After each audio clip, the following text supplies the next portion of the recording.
The first book I tell anybody to read is The Power of Positive Thinking by Norman Vincent Peale. That's the beginning. You've got to fix this. The second book is The Magic of Thinking Big. You got to elevate your thought process. Don't aim low. Aim high. Aim for the moon. In case you miss, you still be amongst the stars. Get a $10 million check today. I'm going to be the hardest working person I know the day after. Like, I still outwork the brokest person. Yeah, in the room, I still outwork the brokest person I know. You get what I'm saying? The girl I'm stuck on has got something she can't tell me about, so we go out together, and get nowhere. There's only one real problem with a man and a woman. When one of them is in love, the other isn't. Showing you're okay all the time is soul tiring. Being yourself with what you really feel is a luxury only a few can afford. So it's okay not to be okay. Just remember that. I've become a man who hates himself so much he can't even look at his own reflection in the mirror.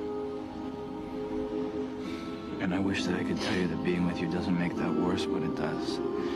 Because the more that you love me in spite of that, the angrier that I get at you. It's manifesting as you understand it. It's basically just believing that what you want is going to happen. Is there a process to manifesting something? Mine's very simple. I just write 3 things. I have a whiteboard in front of my bed, and I see it first thing in the morning and last thing before I go to bed at night. I have this rule when I'm manifesting something is that you don't tell other people your manifestations so that they don't put negative energy into it. The man who loves walking will walk further than the man who loves the destination. So what's happened along that process?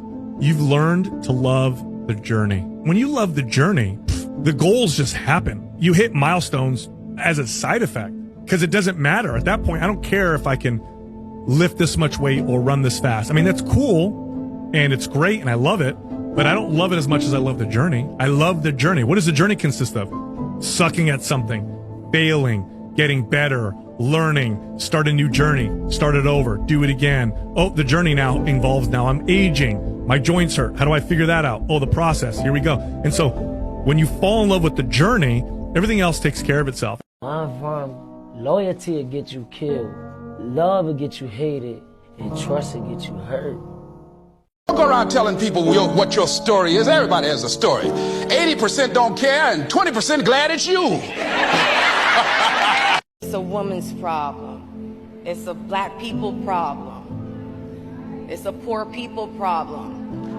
And if there's anything that I've learned is that we can only fix this world together. We can't do it divided. I cannot emphasize that enough. So when we're marching and protesting and posting, tell your friends to pull up. Imagine what we could do together. I always say you have nothing to share if you haven't been through something. Yeah. That's where we get the real deep lessons, you know? And I had a friend of mine who's going through a really bad divorce, and I was telling her, I was like, man, just know this. There are some really powerful blessings on the other side of pain. Yeah. I promise you, you know, if we're willing to embrace the experience in that way. I ain't never had a father, so I can't really even explain fatherhood. But at the same time, I didn't have the streets take me in. And people in the street, different men, be that father figure to me. So I don't know what it's like to have a father. But I know what I imagine it's like to be a father. What you're supposed to do with your kids. I never want my children to have to worry about cars. I never want my children to have to break in nobody's house. I never want my son to be in a prison. There's a beautiful verse in the Bhagavad Gita that says that detachment is not that you own nothing. Detachment is that nothing owns you. And I love it because to me that summarizes detachment in a way that it's not usually explained. Usually people see detachment as being away from everything. Actually, the greatest detachment is being close to everything and not letting it consume and own you. Once you start questioning yourself, you already lost. Once you start questioning yourself, once you start going into a state of depression and you start being by yourself and you start thinking and wondering, once you start wondering, you already lost. Even if you don't believe. I gotta believe in me before anybody else believe in me. Most important thing in life life is to live your life for something more important than your life.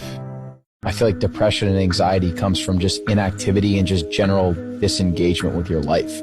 Like the happiest and most fulfilled I've ever felt is this year, because this is the first time in my life where I feel like I've truly gone all in on something and have the full-on skin in the game.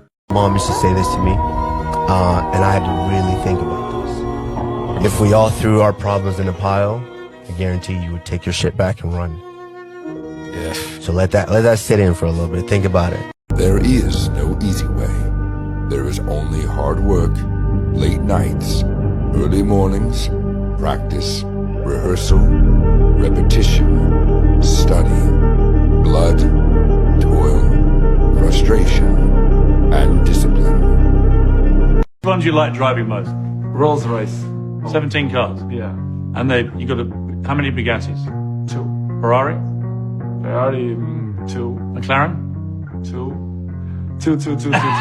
Been in a situation, I've had a great woman. I effed it up. You in a situation, you don't realize how good that situation is. But now when you remove from that situation, you're like, damn, man, I really messed this up. I don't have time to feel emotions, because when you're put in a certain position, you have to make sure everybody else is okay. It's a man's job to protect, provide, and love. I have 6 children that I'm responsible for. I have a mother, 1 remaining brother, 1 remaining sister. Before I think about myself, I have to think about them. That's a man's job, and I live a good life. I ain't got time to complain about nothing. So I don't have emotions. I have a job to do. I have to take care of my family. One day I'm sitting in the house, and my son come up crying. He said, yo, man, Kobe just died in a helicopter crash. And I was just watching the night before when LeBron passed him up. I was like, yo, bullshit, it's a hoax, stop it. And Shoney called me crying. And I said, hold on, let me verify it. And I called my guy from the sheriff office. He said it was true. I started crying. And I'm like, damn it, I didn't even holler at him. Last time, we did the sit down everybody was waiting for. That's the last time I hollered. Like, I didn't get the number. I didn't text him. I didn't holler him. And that still haunts me. I wasn't the richest, but I had a rich family in spirit and support. I went on the courts with just a ball and a racket and a hope. Just never give up, because you never know what can happen. You never know who you can inspire and who you can influence. So I'm so honored. In the mirror, motherfucker, is you versus you. You almost have to be insane a little bit to have such blind faith in something that you can't see. It's like a lottery. It's like you're winning a lottery. And when you see somebody who has this one idea, and in your mind, you're like, girl, you gotta give it up. But how are you gonna tell somebody to give up on their dreams? Because there have been times where people give up right before they're about to get whatever they need to get. Like, damn, you right there, you right on the door. But then if you would have kept going just a little bit longer, everything would have opened up for you. So it's a real fine line between walking your path and saying, fuck that shit, I'm done. For me, I never had a plan B. I could sit down and say, I'm not like everyone else, I'm far from the rest, but I am far from my best. There's always more to do, There is no right person on this planet. If you put your heart into something, something may become wonderful. Is it the right thing? There's no right thing. Nobody ever found the right person anywhere.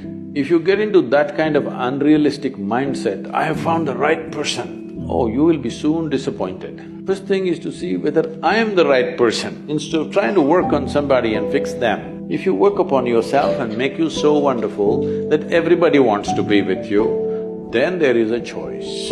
You're not going to find any perfect person. If you invest a deep sense of involvement, something wonderful may happen because of your involvement, not because the other person is fantastic. What you want means so much to you, you must pay the price. But if you find the price is too much for what little you want to do, you will step back naturally. This is so with every step in our life. When we want to do something, there will be a price attached to it. We must evaluate, do I want to pay this price? What I want, does it mean so much to me that I'm willing to pay this price? Every part of my life, I felt utter love from my nan and my granddad, and they were around forever. There's a beautiful photo of my cousin Shane, who died when he was 18, and he was on a scrambler motorbike. And our granddad, when we were about 8, used to look at that and just go, there you go, that is the bravest bloody boy you've ever seen in your life. And it was like he had cancer. When he died, it was just this sledgehammer to your heart where you just go, Jesus, one of the good souls isn't here anymore. I was in Mexico when it happened, and my mum rang me up and said, Granddad's dead. I was like, literally seconds later, there was a Mexican man just going ba-da-da-da-da-da-da-da, and it was just like, fuck me, the universe is funny, man. So it was like utter sadness, and then something ba-da-da-da-da-da, and it was yeah. If you love a person, should you let them do what they want to do, or should they do what you want them to do? No, for most people, love means you must do what I want. No, love means they can do what they want and we will love them. Life is like a book. Some chapters are sad, some are happy, and some are exciting. But if you never turn the page, you will never know what the next chapter holds.